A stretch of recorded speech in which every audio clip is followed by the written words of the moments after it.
सोचिए, एक दिन पुलिस वाले आके आपको गिरफ्तार कर लेते हैं और बताया जाता है कि आपके ऊपर किसी को कत्ल करने का इल्ज़ाम है, जबकि वो गुनाह आपने किया ही नहीं होता। उस झूठे गुनाह के करके आपको 40 साल की कैद हो जाती है और 40 साल कैद काटने के बाद जब अथॉरिटीज़ को ये पता चलता है कि आप गुनाहगार नहीं थे, आप बेकसूर हैं, तो आपको रिहा कर दिया जाता है। अभी आप जेल से बाहर ही निकलते हैं, तभी आपको फिर से हिरासत में ले लिया जाता है और बताया जाता है कि आपको इस कंट्री में रहने की इजाज़त नहीं है, हम आपको आपकी कंट्री में डिपोर्ट करने लगे हैं। यानी इंसाफ मिला पर जिंदगी फिर भी आज़ाद नहीं हुई।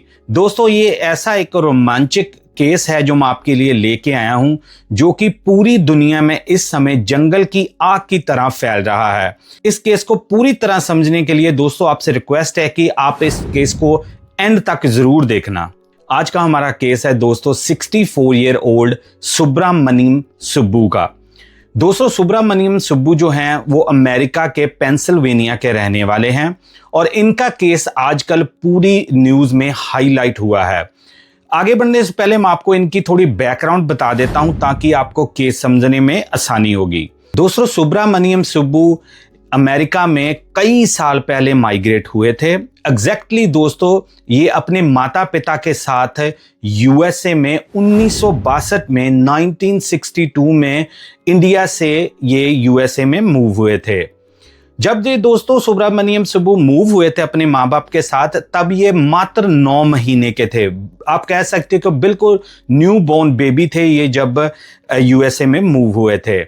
दोस्तों, इनके माता पिता के पास एक वैलिड वीज़ा था, ये वीज़े के ऊपर थे। ऐसा कोई भी इशू नहीं था कि इनको कोई भी मुश्किल का सामना करना पड़ता।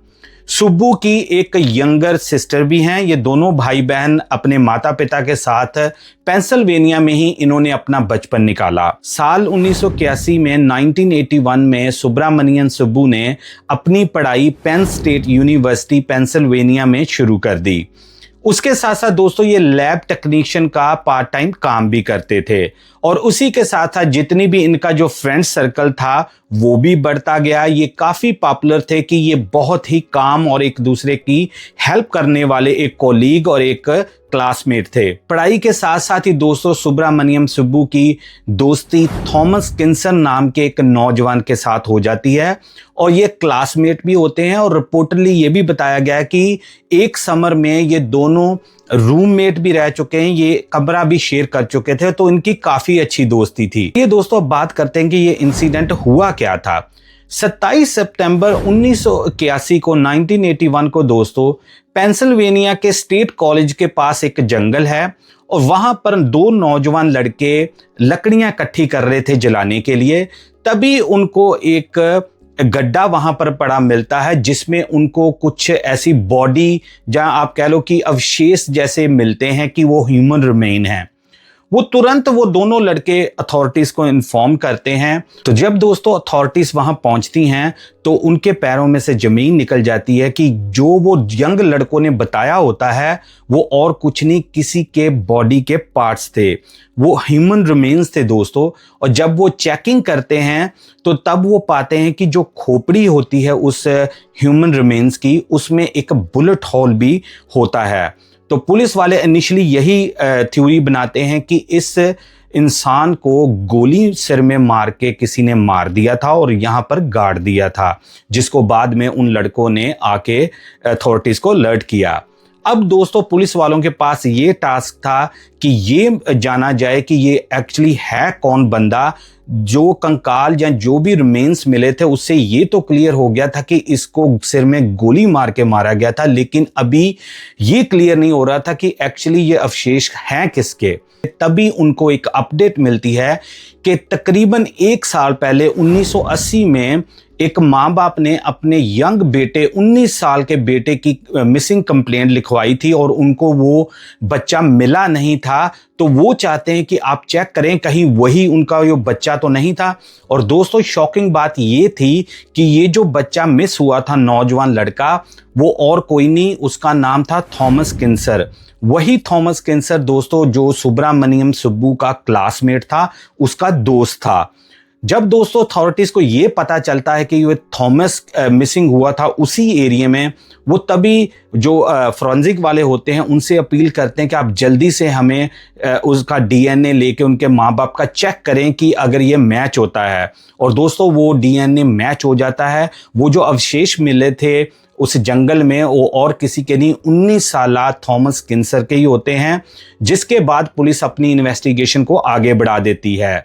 अब दोस्तों बात करते हैं कि जो सुब्रमण्यम सुब्बू है उनके साथ ये कैसे लिंक किया जाता है। दोस्तों जब पुलिस वाले ये इन्वेस्टिगेशन का दायरा बढ़ाते हैं तभी एक और यंग नौजवान लड़के के साथ पुलिस कांटेक्ट करती है, जो ये उनको बताता है कि मुझे पता है कि ये किसने किया हो सकता है। जब पुलिस वाले कहते हैं कि आप कैसे जानते हैं कोई किसने किया है, तो वो कहता है कि मुझे पता है ये सुब्रमण्यम सुब्बू का ही काम है। पुलिस वाले कहते हैं कि आप कैसे श्योरिटी से कह सकते हो। वो लड़का पुलिस वालों को ये बताता है कि थॉमस किन्सर के मिसिंग होने से पहले सुब्रमण्यम सुब्बू ने मेरे से एक गन खरीदी थी, और जो गन खरीदी थी वो सेम कैलिबर जो उसकी बॉडी से किन्सर की मिला है, वो सेम शेल जो है वही टाइप की गन इसने मेरे से खरीदी थी। अब पुलिस वालों के दोस्तों जो कान थे वो खड़े हो गए कि हो सकता है कि हमारा जो अपराधी है वो और कोई नहीं सुब्रमण्यम सुब्बू ही है।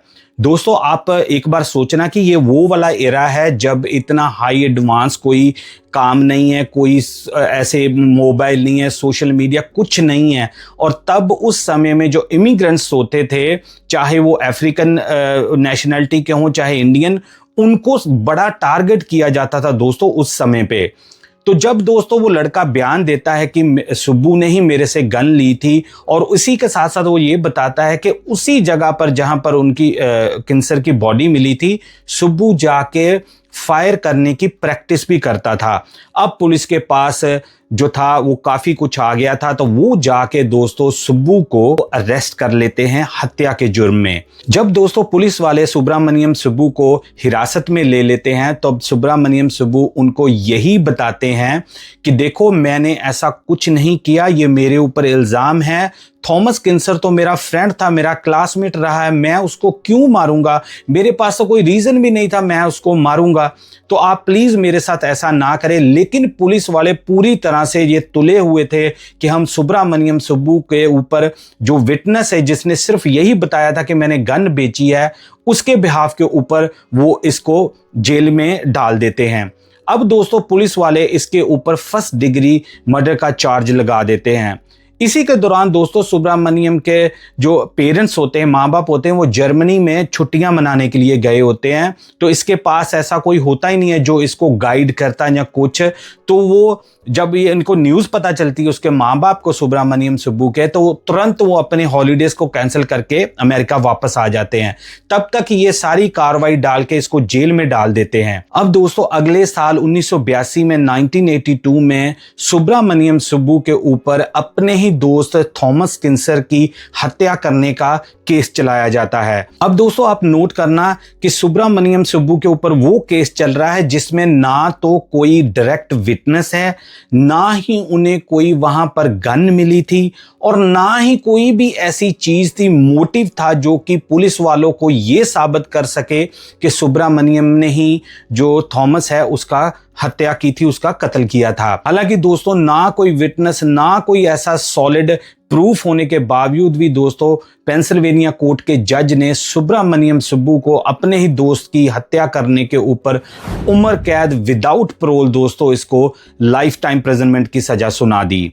अब दोस्तों जो न्यूज़ थी वहां पर अखबारों में फैलनी शुरू हो गई।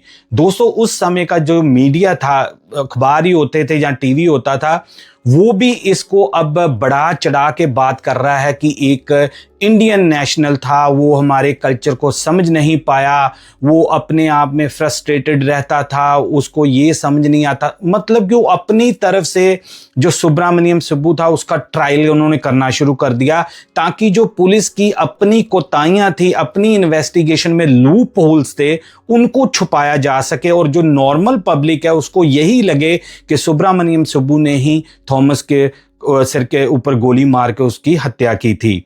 अब दोस्तों सुब्रमण्यम सुब्बू अपनी सजा काट रहा था। उसके माँ बाप, उसके परिवार वाले, यार दोस्त सारे परेशान थे कि वो ऐसा लड़का ही नहीं है कि वो किसी की हत्या कर सके। वो तो किसी जानवर को भी तकलीफ नहीं देता, तो इंसान को ऐसा कैसे कर सकता था।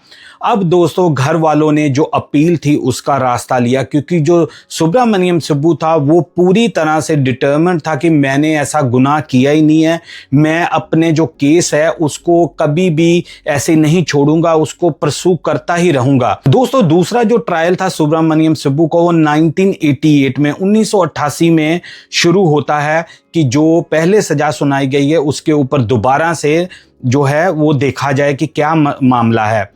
लेकिन दोस्तों अनफॉर्चुनेटली रिपोर्टली बताया गया कि वो वही जज होता है जिसने पहले भी सुब्रमण्यम सुब्बू को ये सजा सुनाई थी, और दोबारा से फिर से वही दोस्तों उस लड़के को बुलाया जाता है जिसने कहा था कि मेरे से गन खरीदी है, और एक किसी ने कहा जी हाँ जी मैंने इसको उस खाली एरिया में शूट करते हुए भी देखा था, प्रैक्टिस करते हुए। लेकिन दोस्तों अनफॉर्चुनेटली जो जज होता है वो कंटिन्यू उस सजा को बरकरार रखता है और कहता है कि सुब्रमण्यम सुब्बू को उम्र कैद की सजा जो है वो काटनी पड़ेगी। उधर जब माँ बाप और यार दोस्त और रिश्तेदार सब अपनी जो एक उम्मीद थी वो तोड़ चुके थे कि अब सुब्रमण्यम सुब्बू कभी भी बाहर नहीं आ सकता जब तक उसकी सजा ना पूरी हो जाए। लेकिन दोस्तों सुब्रमण्यम सुब्बू ने जेल के अंदर ही जो उसकी उम्मीद थी उसको कभी भी तोड़ा नहीं। उसको यही था कि यार मैंने कुछ किया ही नहीं है तो मेरे के ऊपर ऐसे कैसे हो सकता है, कोई मेरा मोटिव नहीं है, कोई वहां पर उनको प्रूफ नहीं मिला, कोई विटनेस नहीं है, तो ये कैसे कर सकते हैं। तब दोस्तों जो सुब्रमण्यम सुब्बू की लीगल टीम थी उन्होंने 2022 में 2022 में एक बार फिर से इस केस को रीओपन करने की अपील डाल दी। आप दोस्तों ध्यान रखना कि अभी तक सुब्रमण्यम सुब्बू जो हैं वो 40 साल कैद ऑलरेडी काट चुके हैं उस जेल में, जो गुनाह उन्होंने किया ही नहीं था। इस बार दोस्तों नई टीम थी, नए जज थे, नए जो इन्वेस्टिगेटर थे वो आ गए थे जो कोल्ड केसेस को देखते थे। अब टेक्नोलॉजी भी दोस्तों ज़्यादा आ गई थी। अब जो पहले फोरेंसिक था उससे कई चीज़ें बढ़कर अब टेक्नोलॉजी आ गई थी कि जिससे ये पता चल सकता कि क्या सचमुच ही सुब्रमण्यम सुब्बू जो है वो सच बोल रहे थे, क्या वो एक चाल थी उनकी जेल से बाहर निकलने की। तो दोस्तों ये जो केस था 2022 में फिर से खुल जाता है। आगे बढ़ने से पहले दोस्तों आपसे एक हम्बल रिक्वेस्ट है कि आप मेरे चैनल को बहुत तादाद में देखते हो, बहुत प्यार देते हो, लेकिन दोस्तों जो सब्सक्रिप्शन है वो बहुत लो है। कई ऐसे दोस्त हैं जो चैनल को रेगुलर देखते हैं लेकिन अभी तक उन्होंने सब्सक्राइब ही नहीं किया। तो प्लीज आपसे एक हम्बल रिक्वेस्ट है कि आपके एक लाइक से हमें और सपोर्ट मिलती है कि हम ये जो अवेयरनेस का काम है, जो हम लोगों को एजुकेट करते हैं, उसको और ज्यादा कर सके। तो आपसे रिक्वेस्ट है कि इस वीडियो को देखते हुए दोस्तों इस चैनल को सब्सक्राइब जरूर करना। चलिए कंटिन्यू करते हैं इस केस को। तो दोस्तों अब जब 2022 में ये केस दोबारा से लग जाता है तो करते करते नए कागजात सारे जमा होते हैं, नए एविडेंस लाए जाते हैं, सारा कुछ करते करते दोस्तों अब फरवरी 2025 आ जाता है। इसी साल दोस्तों 2025 में अब दोस्तों जो सुब्रमण्यम सुब्बू की टीम है वो पूरी तरह से प्रिपेयर होके कई हजार कागजात की फाइल जो थी वो लेके कोर्ट में पेश हो जाते हैं। अब दोस्तों नया जज था, नया सारा दोस्तों पेपर वर्क था, नई टीम थी, सब कुछ दोस्तों अब नया था। तो जब जज ने दोस्तों ये देखा कि ये केस जो था ये बिल्कुल एक तरीके से उसके ऊपर फोर्सफुली थोपा गया था, तो दोस्तों जज ने सुब्रमण्यम सुब्बू को अगस्त इसी साल 2025 में बाइज्जत रहा कर दिया गया। दोस्तों उसको उसकी जो बेगुनाही थी वो साबित हो चुकी थी। जो इतने सालों की तपस्या सुब्रमण्यम सुब्बू ने जेल के अंदर की थी और हार नहीं मानी थी क्योंकि वो बेगुनाह था, उसका फल आज दोस्तों उसको मिल गया। अभी दोस्तों सारे खुशियां मना रहे थे, सारे खुश थे। जो इतने सालों का एक टफ टाइम था सुब्रमण्यम सुब्बू की फैमिली के ऊपर वो खत्म हो गया था। लेकिन दोस्तों यहां पर मैं आपको एक और शॉकिंग न्यूज बताने लगा हूं कि ये जो खुशियां थी एक बार फिर से सुब्रमण्यम और उसकी फैमिली में मातम की तरह छाने वाली थी। जब दोस्तों सुब्रमण्यम सुब्बू वहां से अदालत से बाहर निकलता है एज ए फ्री मैन, तभी दोस्तों जो आइस वाले होते हैं, जो इमिग्रेशन डिपार्टमेंट है यूएस वाला, वो उसी समय सुब्रमण्यम को हिरासत में ले लेते हैं और उनके ऊपर ये इल्ज़ाम लगाया जाता है कि इनके ऊपर बड़े संगीन सीरियस जो है वो चार्जेस लगे थे, क्रिमिनल चार्जेस लगे थे। और इसी के साथ साथ पास्ट में कोई और भी केस सुब्रमण्यम सुब्बू के ऊपर निकाल दिया कि कोई ये ड्रग लेते पकड़े गए थे, कुछ ऐसा जो था उसके ऊपर निकाल के वो लेके आगे कि अब हमारा लॉ ये है कि अगर आपके ऊपर ऐसे संगीन इल्ज़ाम है तो आपने सज़ा काटी है, जहां आपके ऊपर ऐसा कुछ है तो हम आपको डिपोर्ट करेंगे। अब दोस्तों सुब्रमण्यम सुब्बू जो हैं वो अगस्त से लेके अभी तक वो आइस की हिरासत में हैं। आप सोचो दोस्तों कि एक बंदा 40-42 साल कैद काट के आया, जो सजा जो गुनाह उसने किया ही नहीं था, वो अभी बाहर ही निकला, फैमिली से भी नहीं अच्छी तरह मिला, तो उसको आइस वालों ने पकड़ लिया कि नहीं जी आपको हम डिपोर्ट करेंगे, आपका ये मसला, आपका ये, क्योंकि आपको पता है कि जब से ट्रम्प सरकार आई है वो तो किसी को भी नहीं छोड़ दे, वो तो कुछ भी निकालते हैं तो कहते हैं इसको डिपोर्ट कर दो। तो अब दोस्तों जो सुब्रमण्यम सुब्बू हैं वो डिटेंशन सेंटर में हैं, वहां पर अपनी डिपोर्टेशन की वेट कर रहे हैं। आप सोच के देखो दोस्तों कि उस फैमिली के ऊपर क्या बीती होगी। उनका बच्चा जो 20 साल का था अब 60 साल से भी ऊपर उसकी उम्र हो चुकी है, तो जब उसको छोड़ा है, जो गुनाह ही नहीं उसने किया, तब उसको कह रहे हैं कि उसको इंडिया डिपोर्ट कर दिया जाएगा। दोस्तों ये जो केस था इसने जंगल की आग की तरह आग दोस्तों पकड़ी और पूरे मीडिया में, सोशल मीडिया के ऊपर ये वायरल हो रहा था। और मुझे आप ही कई दोस्तों ने रिक्वेस्ट की थी कि मैं इसके ऊपर जरूर वीडियो बनाऊं। अब दोस्तों देखते हैं कि सुब्रमण्यम सुब्बू की क्या फेट होती, क्या किस्मत होती है दोस्तों, कि उसको क्या अमेरिका में रहने की इजाज़त मिलती है या उसको इंडिया में वापस डिपोर्ट कर दिया जाएगा। जो भी कोई इस केस के बारे में दोस्तों अपडेट होगी मैं आपके साथ जरूर डिस्कस करूंगा, आपको जरूर अपडेट करूंगा। तो दोस्तों आपको क्या लगता है कि सुब्रमण्यम सुब्बू के साथ जो भी नाइंसाफी हुई थी, क्या उसके बदले में उसको ये इनाम मिलना चाहिए था कि उसको बाहर निकलते ही दोबारा से पकड़ के इंडिया डिपोर्ट कर दिया जाए, जबकि वो 9 महीने का बच्चा था जब वो यूएसए में आया था, उसको तो इंडिया के बारे में कुछ पता ही नहीं है, तो उसको किस बिहाफ के ऊपर ये वापस भेज रहे हैं। इसीलिए दोस्तों जो एक संस्थाएं होती हैं, जो ह्यूमन राइट्स वाले होते हैं, वो भी अब आ गए हैं। ये काफ़ी दोस्तों मुद्दा जो है आने वाले दिनों में भड़केगा कि उस बंदे का क्या कसूर है कि आप उसको दोबारा इंडिया भेज रहे हो, उसकी तो लाइफ ही आपने ख़त्म कर दी है। तो मैं दोस्तों आपसे रिक्वेस्ट करूंगा कि इस वीडियो को ज़्यादा से ज़्यादा शेयर करना और आपने कमेंट्स में ना मेरे को राय जरूर देना कि आपको क्या लगता है कि सुब्बू के साथ जो भी कुछ हुआ है उसकी जो भरपाई है वो सरकार कैसे कर सकती है। जहां जो उसको डिपोर्ट किया जा रहा है क्या वो सही है, क्या उसको हक नहीं है कि वो अपनी लाइफ बाकी की जो बची है अपने माँ बाप, अपने जो भाई बहन उनके साथ बिता सके। तो मैं आपके राय की दोस्तों वेट करूंगा। ये एक यूनिक केस था दोस्तों, मैंने सोचा मैं आपके साथ शेयर करूं। आपको ये स्टोरी कैसे लगी आप कमेंट्स में ये भी जरूर बताना। मैं मिलूंगा एक और नई क्राइम स्टोरी में, तब तक के लिए एज यूजुअल दोस्तों जय हिंद।